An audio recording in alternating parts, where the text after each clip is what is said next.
আসসালামু আলাইকুম। কেমন আছেন সবাই? আশা করি আল্লাহর রহমতে যে যেখানেই আছেন সবাই খুবই ভালো আছেন। আবারও হাজির হয়ে গেলাম নতুন একটি রেসিপি নিয়ে।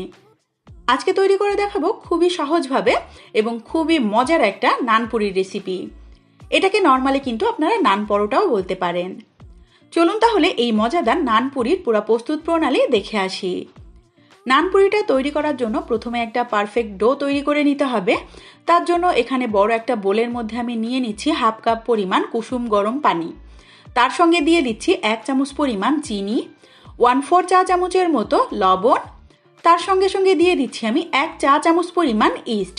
এটা কিন্তু একেবারে অ্যাক্টিভ ইস্ট। তারপর এখানে দিয়ে দিচ্ছি আমি 2 টেবিল চামচ পরিমাণ গুঁড়া দুধ। চাইলে কিন্তু এখানে লিকুইড দুধটাও ব্যবহার করা যাবে। খুব ভালোভাবে এটাকে মিক্সড করে নিচ্ছি। মেশানো হয়ে গেলে এখানে আমি দিয়ে দিব 2 কাপ পরিমাণ ময়দা। এই নানপুরি বা পরোটা তৈরি করার জন্য চেষ্টা করবেন ময়দাটাই ব্যবহার করার, তবে আটা দিয়ে যে হবে না এমনটা কিন্তু না। তারপরে সমস্ত উপকরণের সঙ্গে ময়দাটাকে খুব ভালো করে মিশিয়ে নিচ্ছি। তারপর এখানে অ্যাড করে দিচ্ছি আমি জাস্ট 1 টেবিল চামচের মতো সয়াবিন তেল।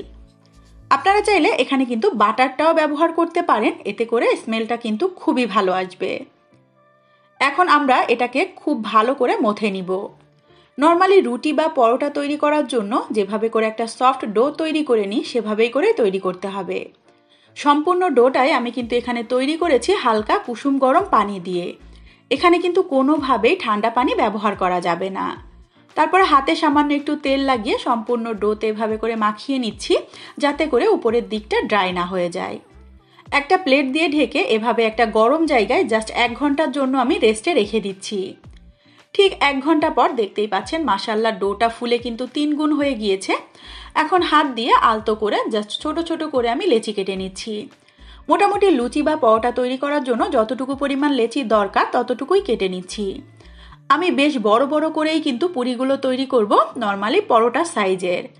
তারপরে একটা একটা লেচি নিয়ে খুব ভালো করে প্রথমে হাত দিয়ে এভাবে ঘুরিয়ে ঘুরিয়ে গোল করে নিচ্ছি।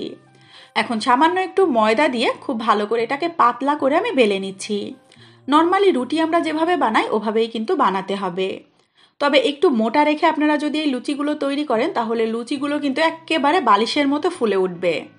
তবে আমি যেহেতু একটু পাতলা করে তৈরি করছি, আমারটা কিন্তু নর্মাল পরোটার মতোই হবে। একে একে সবগুলো রুটি কিন্তু আমি বানিয়ে নিয়েছি, এখন জাস্ট ভেজে নেওয়ার পালা। চুলায় আগে থেকে আমি পর্যাপ্ত পরিমাণ তেল হালকা করে গরম করে নিয়েছি। হালকা গরম তেলের মধ্যে এভাবে করে নেড়ে চেড়ে এই পুরিগুলোকে ভেজে নিতে হবে। যদি আপনারা খুব বেশি তেল দেন তখন কিন্তু দেখবেন পুরিগুলো ফুলে একেবারে বালিশের মতো হয়ে যাবে। আর অল্প তেলে ভাজলে নর্মালি কিন্তু এরকম পরোটার মতোই হবে। আর এই পরোটাগুলো কিন্তু নর্মাল পুরি বা লুচির থেকে অনেক বেশি সফট হয়। যখন দুইটা সাইড কালার চেঞ্জ হয়ে যাবে সেই পর্যায়ে তেল ছেঁকে তুলে নিতে হবে। আর একটু উল্টে পাল্টে নেড়ে চেড়ে ভেজে নেবেন, এতে করে কিন্তু দুইটা সাইডে সুন্দর একটা কালার আসবে।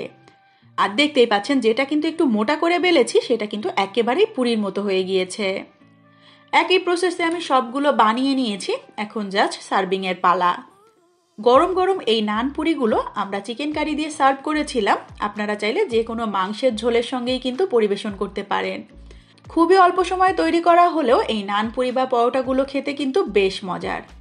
দেখতেই পাচ্ছেন মাশাআল্লাহ পুরিগুলো বা লুচিগুলো কিন্তু অনেক বেশি ফুলকো হয়েছে। তৈরি হয়ে গেল খুবই সহজভাবে মজাদার একটা নান পুরি বা নান পরোটার রেসিপি। আশা করি আমার আজকের এই সহজভাবে তৈরি করা রেসিপিটা আপনাদের কাছে খুবই ভালো লেগেছে।